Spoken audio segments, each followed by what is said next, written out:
I am utilizing the Bit Integrations plugin to establish a connection between these two platforms.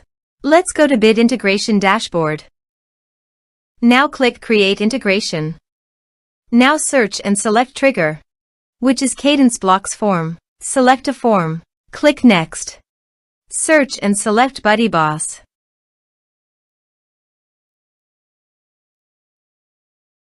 Connect. Next. Choose an action. I am choosing to add the user to a group. Choose a group. Member will be added to the groups when you log in as your user and fill in the form. Here are some advanced features in conditional logic.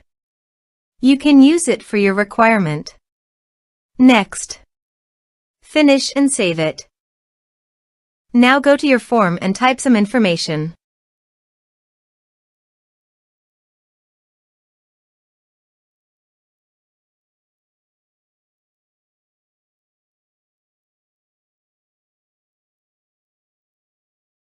And submit the form.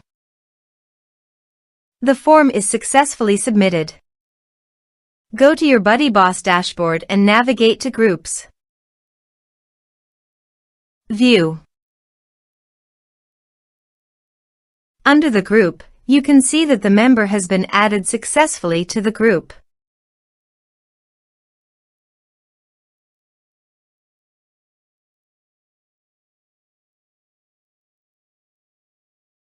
Thanks for watching.